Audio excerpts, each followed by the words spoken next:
At the International Conference on Open and Innovative Education 2018, hosted by the Open University of Hong Kong, the keynote speaker, Professor Demetrios Sampson, Professor of Learning Technologies at the Department of Digital Systems, University of Piraeus, Greece, and at the School of Education, Curtin University, Australia, talks about different methods and tools for open access to educational resources and practices.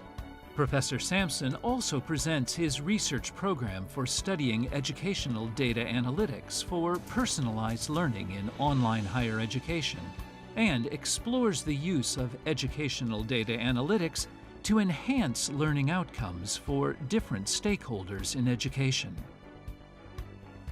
So, indeed, I'm Demetrios Sampson, and I come from with two hats, one from Greece and the other at Curtin University in Australia. And I'm really delighted to be here today. Curtin is located in Western Australia. We have around 56,000 students, and a fairly large portion of them, they're actually international students, 26% of them, mainly Chinese, but also from India and Vietnam and other countries in the region. And in that sense, we are the 9th largest university in Australia and the 7th largest in terms of international students. And we don't only have campuses in Australia at Perth and Kalgoorlie, but also in Singapore, Malaysia, Dubai, and recently we opened one in Mauritius.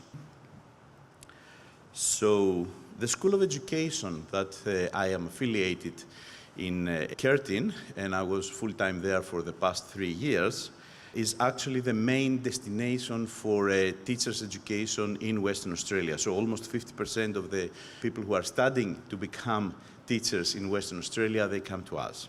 And we are also the dominant online provider of teacher education in Australia with 2,000 students through the Open Universities of Australia. You probably know that in Australia, Open University of Australia is a sort of meta structure who is actually serving the universities rather than an independent university. And we're very proud that we are among the top 100 universities in education by the international ranking subject, the QS World University Rankings. University of Piraeus, on the other hand, is a young university in Greece. I'm a professor there for many years, since early 2000. I've been running for the past 10 years a master program there on e-learning. We have more than 400 graduates who are working basically all over the world these days. So let me wrap up some of the things that we probably discussed, I think we discussed in this conference. And one of the conclusions is that, indeed, higher education institutions are actually challenged with major changes to transform, both on the way that teaching and learning is organized, but also something that we don't really talk that much about it, on the way that we actually assess learning, especially in the context of 21st century skills and competencies. So the three levels that I could also see in the papers presented in this conference are transformations on the objectives. So, for example, the traditional knowledge-based curriculum design is actually giving space nowadays to different objectives relevant with competencies and relevant with building individual identities. Also, when it comes to methods, traditional classroom-based teaching is actually more challenged and expected to move towards more context-aware and personalized teaching and learning, mainly off-campus. And also related with assessment, the traditional lifelong degrees and certificates, the ones that we get from the university now and they will last forever, are probably nowadays challenged more by the accreditation of our ability to do certain tasks and demonstrate certain competencies on demand and in context of a certain job. The main expectation from technology in the context that I described is that technology can be an enabler for these transformations. So technology will be helping these transformations to actually happen. It could also support changes that are happening in the leadership of organizations.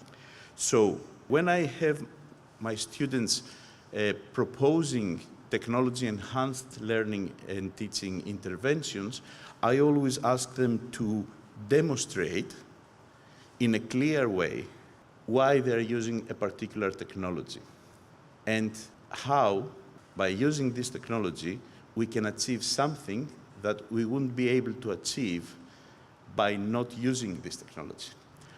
The reason I'm doing that is that I've been around for a long time, more than 20 years in this field.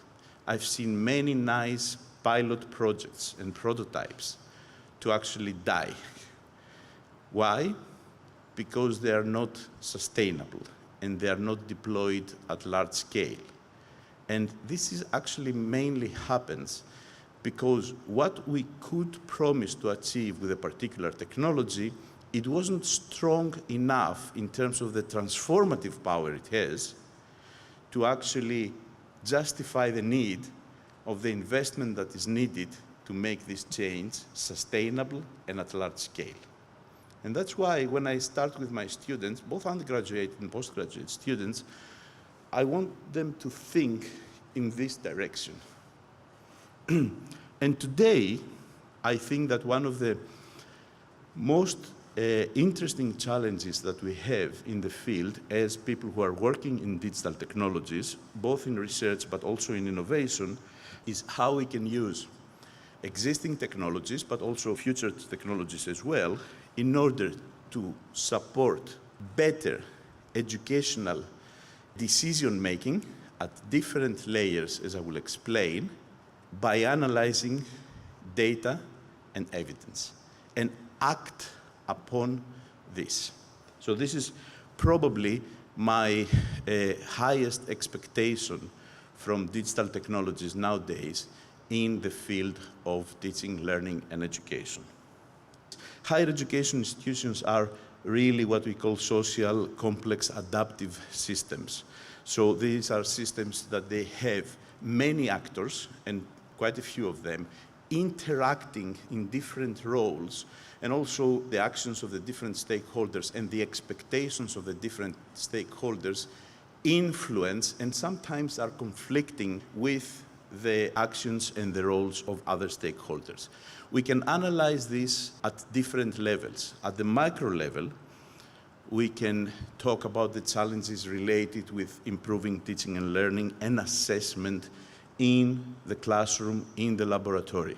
At the meso level, this is related with designing the curricula of the future, designing the teaching and learning practices that can deliver, let's say, the innovations that we promise to deliver to our students. At a macro level, this is related with the organizational decisions that they are taken by the different leaders in these organizations related with the strategies that, and the investments that they are actually doing. And at the mega layer, this is the influence of the external environment, the influence of legislation, the influence of policies, of regulations, of competition when it comes to higher education. The context of developing countries have a significant influence in these complex systems. I will highlight a little bit for each of the different actors in higher education, expectations or challenges. So what are the students expecting? They expect personalized attention. They expect personalized learning experience, personalized support, personalized feedback. But also, nowadays, they expect a personalized recognition of their achievements. It's not good enough for them just get a piece of paper with a degree name and a grade. They need more from the experience of the university and the achievements and the things that they have achieved during their university time. And they need that in order to match it with the profiles of jobs in the market. The teachers are still challenged. They've been always challenged, but I think today they are even more challenged on how they can be reflective practitioners, but based on analyzing data and based on evidences, not based on their intuition anymore. The schools and faculties are actually challenged to transform the curriculum and orchestrate teaching, learning, and assessment in various settings, both on campus and off campus, both in physical spaces but also online. For example, in Australia, at least in Curtin, we promise to offer the same learning experience to both online students and also students who are actually visiting our campus and spend time with us. So we cannot afford to discriminate these two, okay? And this is not an easy challenge when you design courses. And universities are also challenged by transforming and investing their very identity for being physical institutions with big campuses and huge land owned to actually convert more to what our host here is, online, invest on their online presence in order to be able to reach out and serve their mission better. And graduates, which are also an important stakeholder in higher education, they are so keen nowadays to have a personalized individual professional identity, competence profile, because that will help them with employability. And this is quite important, especially for the universities that they charge a high amount of fees. Industry, on the other side, which is also an important factor, they have the social responsibility to engage with higher universities in a sort of organic way and create with universities knowledge and competence alliance on developing the graduates of the future, starting from simple things like opening their doors for professional placements, but also influence the design of curricula and all these things. So this organic relation between industry, those who offer jobs, obviously the society, but the universities as well, is very important for delivering the expectations that people have from universities nowadays. So within this context, I've been working in this field for almost 20 years, and I thought that I will give a small overview of activities related with open access to educational resources and practices before I actually connect this with the agenda of educational data analytics that I'm working nowadays. So, for a long time, for a big part of my professional career, both in innovation and research, I've been working in developing methods and tools and investigating methods and tools for open access to educational resources and practices. This is a framework that I had proposed early enough in this field. I was quite fortunate to realize that it's not enough to just handle resources and content without the context that is used, the educational practices, the scenarios and everything, is probably less powerful.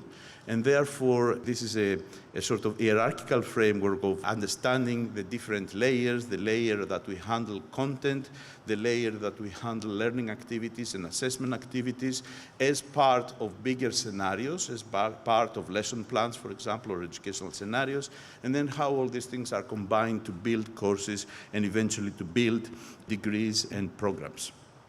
And to that extent, my research team had developed during the past years a number of different tools, starting from tools that were handling that time educational metadata. We don't do that anymore.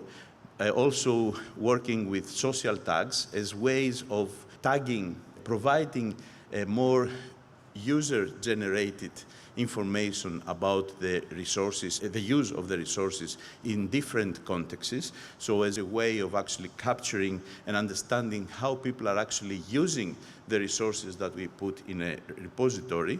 I was fortunate to be part of European initiatives related with building repositories of both educational resources and practices for people with special needs, also for activities that can be supported by or delivered by mobile devices, especially for language learning.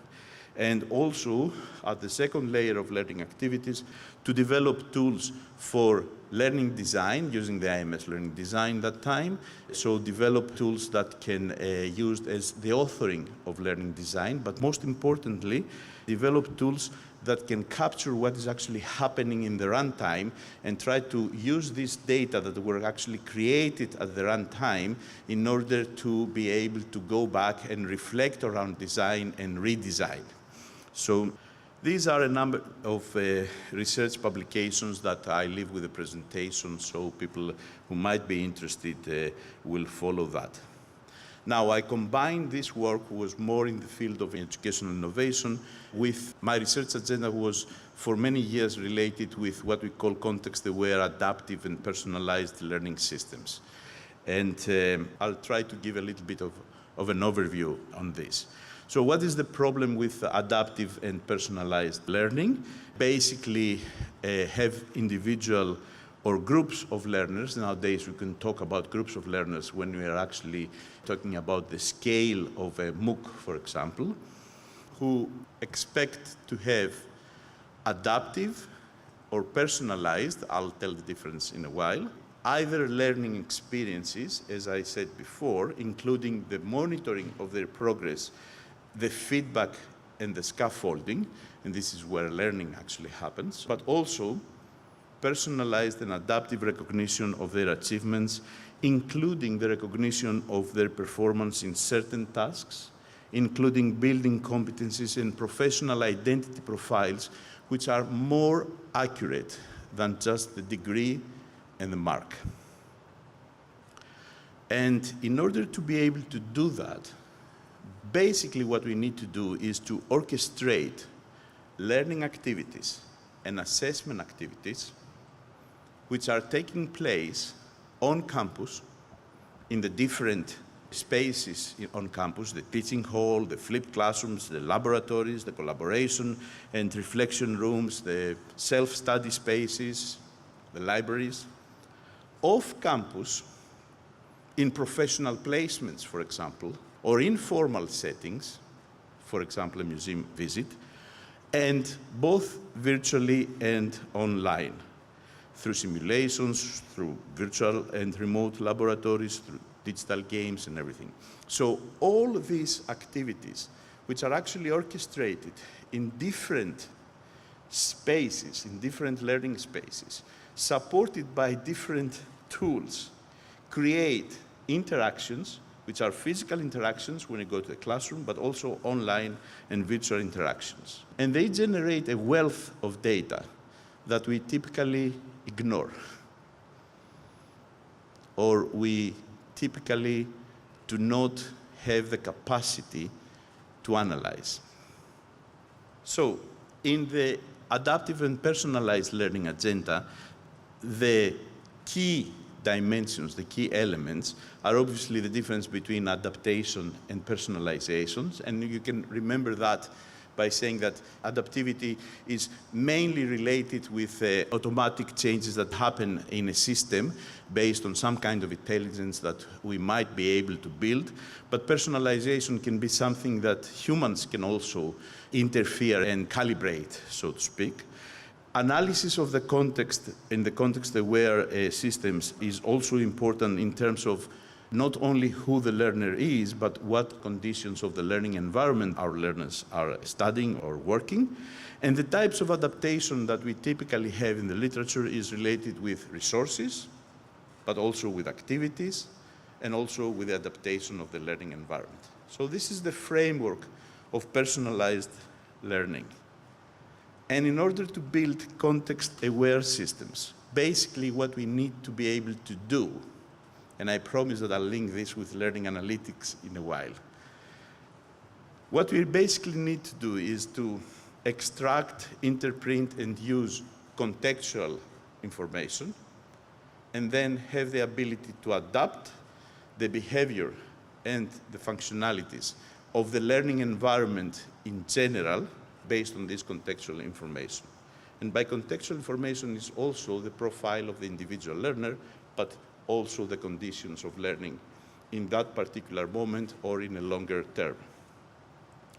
So what we need to be able to do that research-wise is modeling teaching and learning context. Then we need to be able to collect and analyze educational data. We need to be able to design, build, and validate engines that they do the adaptations, and systems who are making recommendations for actions. These are the core components in this field. And when it comes to tools for context-aware authoring and delivery, usually we have systems that they take at the design, they create rules, typically if-then-else rules, and systems at the delivery who can capture what is actually happening at the delivery and try to take decisions at the runtime. Why? Because whatever we design in our desk to be delivered, it actually not being implemented as we designed it by end users, in this case by learners. So we need to have the ability to understand what is actually happening in the runtime and take decisions for adaptations in the runtime. So again, in this research agenda we have done a fair amount of work, and there are a number of publications related with this research for someone who might be interested to follow them further and also develop some systems with that. Now, if this is the case for the personalized learning, then I will try to connect this with educational data analytics. So, what I described before, it's basically calling for good profiling of students, good profiling of teachers. Sometimes we ignore that. We assume that all teachers are the same. We accept that all students are not the same, but we make the assumption that all teachers are the same. So, unfortunately, not all teachers are the same. They have different profiles, different professional identities, different teaching strategies, different level of competencies on several things. And this is also something that we need to take into consideration in such cases. So profiling also curricula, profiling professional placements. For example, one of the projects I was doing in Australia is how we can actually profile the professional placements for teachers in a way that can be linked to the objectives of a certain teacher in relationship with the professional experience that they would like to get. So doing this as part of a competence profile building for individual graduates. But in order to be able to do that, as they have the ability to select a course, because in this course, these are the learning objectives that they will actually get, we want to give them the opportunity to select themselves the placement that they will go, the school that they will go and work as part of their professional development, in order to collect a particular set of experiences from this particular placement in a school, so that they can build a more strong profile in their graduate profile. So I see 3 levels of analytics. We talk more about learning analytics, which is probably methods and tools related with data which are generated during the learning process. But sometimes I think we ignore that this is actually taking place in a given and a certain teaching practice setting. So one of the terms that I coined with some others probably is teaching analytics. So our ability to also analyze the learning and teaching context that learning is actually happening. And another level of analytics is the organizational analytics, the analytics of the organizations that are actually hosting the students, the teaching, and the courses. And I think that you are probably familiar with the 3 different layers of educational data analytics. The descriptive analytics, which is basically analyzing past data in order for us to interpret what has already happened in the past. Most of the literature is actually related with descriptive analytics, and to be honest, I think that this is useful, but probably not that interesting anymore. The second level is the predictive analytics, so our ability to probably predict what is going to happen in the future based on the analysis of the data that we have already collected and analyzed. So be able to identify trends. And then the prescriptive analytics, which is the most interesting part and probably the most difficult one, which is related with what we should do if we have analyzed this data, what are the recommendations for actions that we can actually take at the different levels.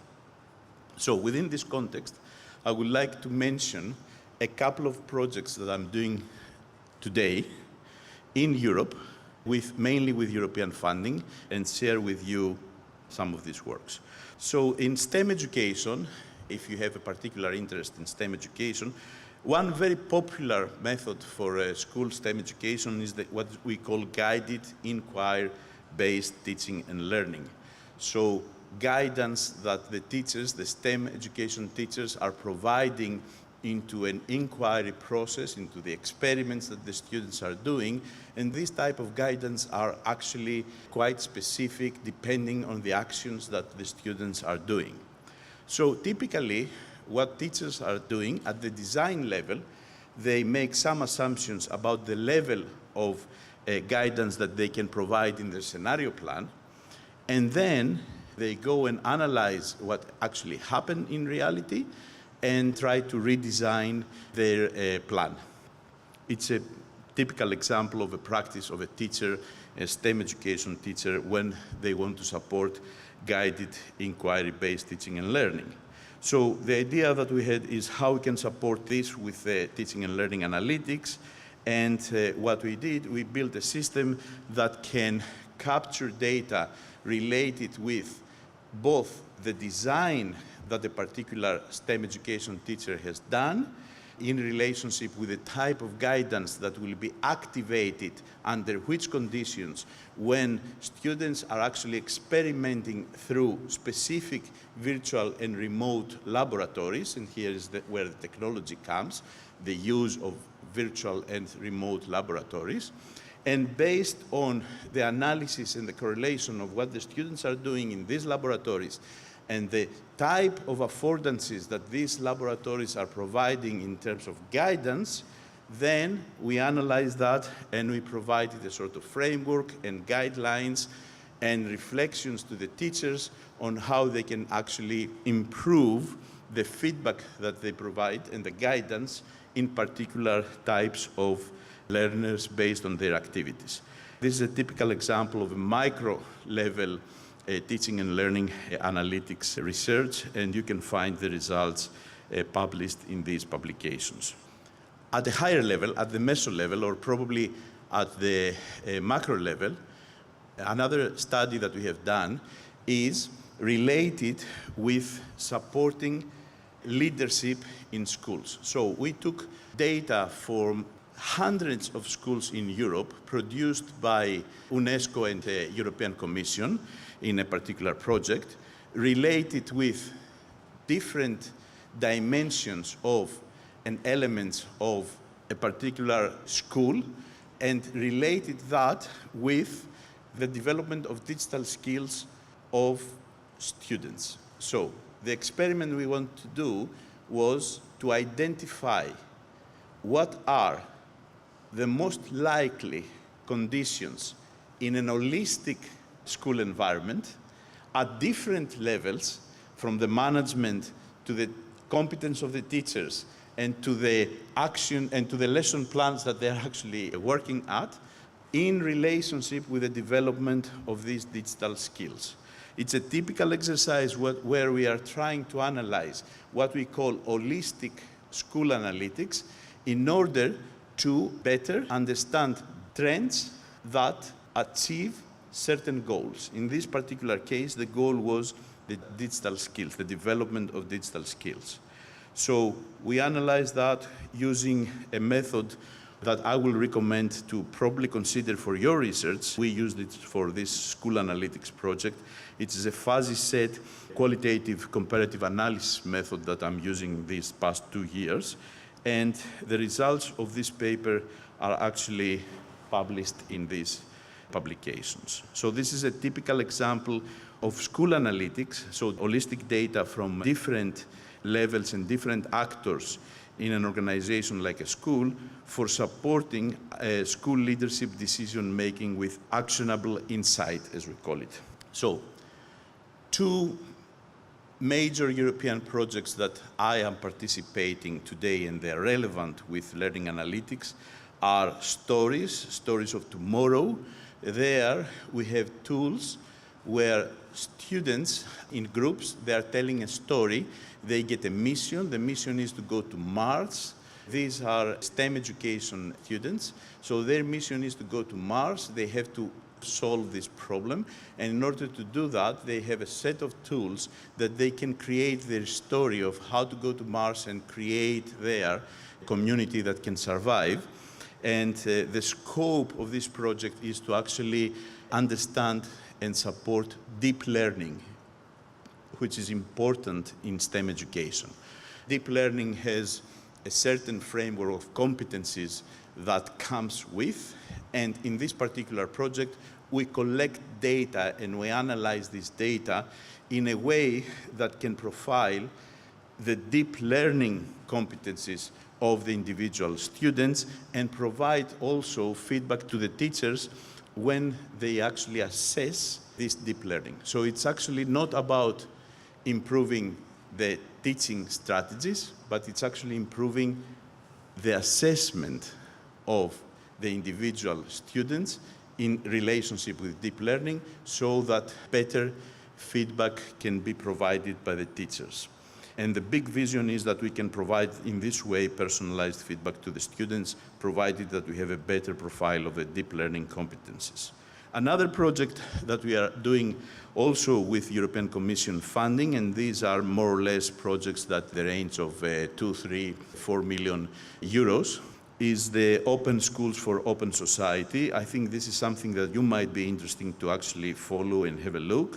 We have participants also from the United States, the MIT Office of Digital Learning, and Curtin at the School of Education in Australia. So there, the idea is that we would like to use data, capitalize on my previous work on school analytics, and use data in order to profile, let's say, schools. Because again, in some cases, we make the assumption that all schools are the same. All schools are not the same. And profiling the different schools is also a quite complex exercise.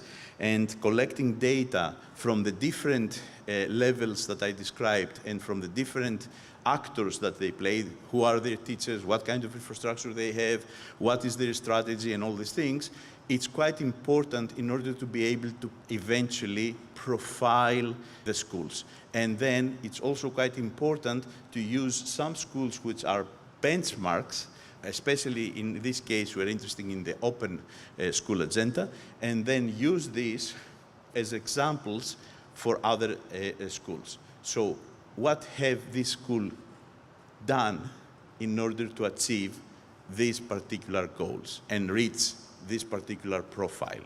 And what kind of actions I can take to make my school at this level of, in this case, openness. Finally, this is a project that I direct myself. It's called Learn to Analyze, and it is a collaboration between 4 different universities, 3 in Europe and Curtin in Australia, and 3 industrial partners, including Moodle. The idea is that we will respond to the development of skills related with educational data literacy. This is a 3-year project supported by a program that we have in European Commission, which is called Knowledge Alliance, and brings together industry and universities to build joint master programs or MOOCs so that can meet better the needs of the job market in particular fields. So, what is the business case of this project?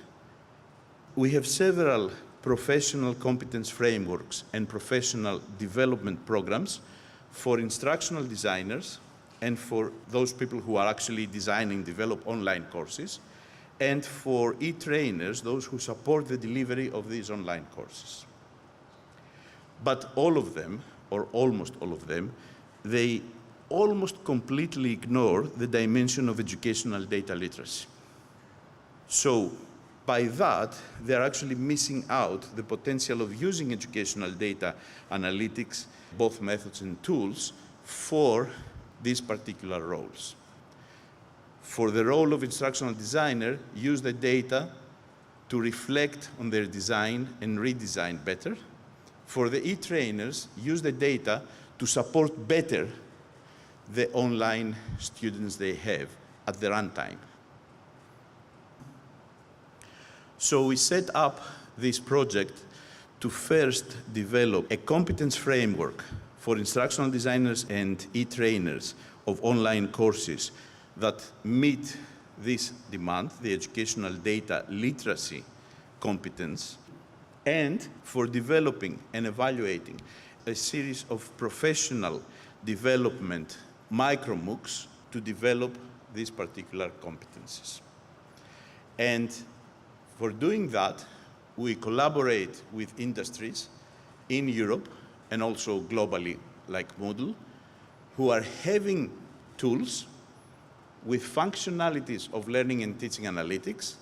However, these tools are not extensively used, typically by the lack of understanding of how they can be used and what can be achieved with them. And therefore, this is the challenge that we have in this particular project. The last thing I would like to say is that if you would like to have more information, a better introduction on the analytics from the perspective of the school classroom teacher, I'm running this MOOC on analytics for the classroom teacher at edX since October 2016. We have 10,000 enrollments at least from 150 countries so far. It has been used as part of a number of master programs in different countries for getting credits for their master program. So if you would like to have more information about this, you can enroll in this program. It's just for free in edX.